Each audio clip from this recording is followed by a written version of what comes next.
주변에 생각보다는 주식으로 큰 돈을 번 사람들이 없지 않나요? 삼성전자, SK하이닉스 주가가 사상 최고가를 달리고 있습니다. 그리고 코스피 또한 4,500을 넘어서 역사상 최고가를 연일 갱신하고 있는데요. 현 시점에서 우리나라의 삼성전자 주주들은 모두 수익률이 플러스겠죠. 그런데 주변에 생각보다는 주식으로 큰 돈을 번 사람들이 없지 않나요? 모두가 환호해야 하는 축제 같은 분위기에서 왜 큰 돈을 번 사람들은 별로 없을까요? 그 이유는 뭔가에 휘둘리면서 투자를 하고 있기 때문이라고 생각합니다. 오늘은 투자로 큰 돈을 벌지 못하는 사람들이 어떤 것에 휘둘리는지 제 생각들을 한번 말씀드려 볼까 합니다. 이것들만 알고 있어도 앞으로의 투자에서 훨씬 큰 수익을 내는데 도움이 될 거라 장담합니다. 첫째, 감정에 휘둘리며 투자를 한다. 우리는 수익이 나면 기뻐서 팔고 손실이 나면 무서워서 팝니다. 지금 제 주변 사람들의 모습을 이야기해 볼게요. 아침 9시 언저리가 되면 하나둘씩 증권사 어플을 켭니다. 3년간 물린 내 주식은 오르고 있는지, 옆팀 과장님이 샀다고 하는 주식은 오르는지, 어떤 유튜버가 추천해준 주식은 잘 오르고 있는지를 확인하죠. 근데 3년간 물려있던 주식이 드디어 수익이 되기 시작했습니다. 3년 동안 괴롭고 힘들었지만 고통이 보상받는 기분입니다. 그렇더라도 이대로 매도할 순 없습니다. 나는 장기 투자자야 라고 생각하며 마음속으로 가사를 외쳐봅니다. 그런데 갑자기 떨어지기 시작합니다. 또 3년간 물리는 건가? 지금 팔아야 하나? 라는 두려움이 엄습합니다. 그래도 3년 동안 버텼는데 조금만 더 버텨보자고 다짐합니다. 며칠 더 지켜보니 다행히 수익률이 10%가 넘어갑니다. 계산을 한번 해봅니다. 3년 동안 10% 수익이니까 예금이자보다 훨씬 낫네? 이 정도면 훌륭한 투자지 라며 얼른 팔아버리곤 만족해 합니다. 그 돈으로 유튜버가 추천해준 주식을 매수합니다. 오릅니다. 하루 만에 3%나 올랐습니다. 1년치 예금 이자를 또 벌었습니다. 역시 현금은 투자로 굴려야지 라며 기뻐합니다. 이 주식을 추천해준 유튜버에게 좋은 주식 추천 감사하고 앞으로 영원히 믿고 따라가겠다며 댓글을 씁니다. 구독도 잊지 않습니다. 며칠 후 유튜버가 추천해준 주식 수익률이 마이너스가 되었습니다. 괜찮습니다. 유튜버가 차익 실현 중이라 잠깐 하락하는 거고 금방 다시 오를 거라고 했으니까요. 나는 장기 투자자니까 믿음을 가지고 기다리면 분명히 오를 겁니다. 또다시 며칠 후 마이너스 10%가 넘었습니다.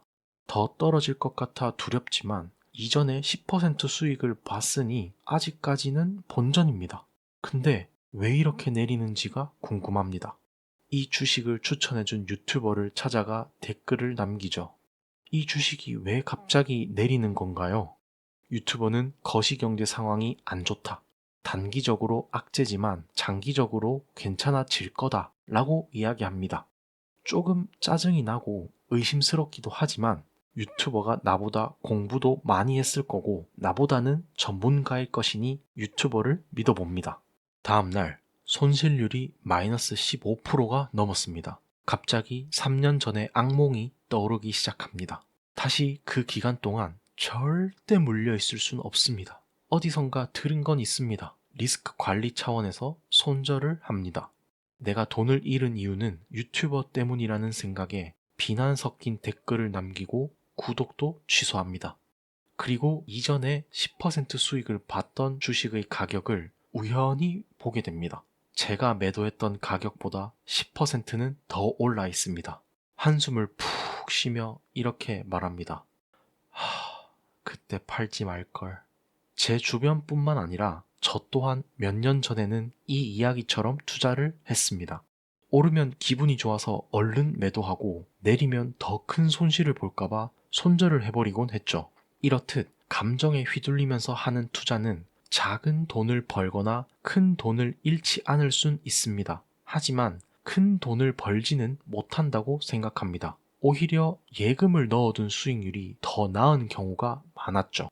둘째, 가격에 휘둘리는 투자를 한다. 주식 투자에 있어서 절대적인 법칙처럼 여겨지는 것이 있습니다. 싸게 사서 비싸게 팔아라.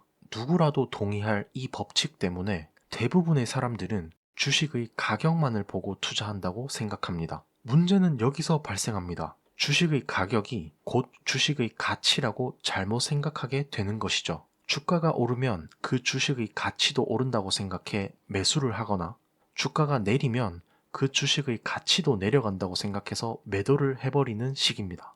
또는 매수하고 싶은 우량주가 있는데 주가가 오르니 지금은 고평가인 것 같다.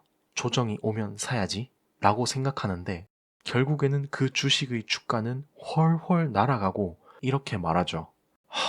그때 살걸. 이 또한 저의 경험입니다. 가치와 가격을 같은 선상에서 놓고 보기 때문에 가격이 떨어지면 매수하기 좋은 타이밍임에도 더 떨어질 거야 라고 기도하며 매수 타이밍을 놓치게 되는 거죠. 셋째, 수익률에 휘둘리는 투자를 한다. 대부분의 사람들이 수익률이 높아지면 매도하고 수익률이 낮아지거나 마이너스가 되면 손절을 합니다. 특히 지긋지긋하게 물려있던 주식일수록 평단가 근처에 오면 도망치듯 던져버리죠.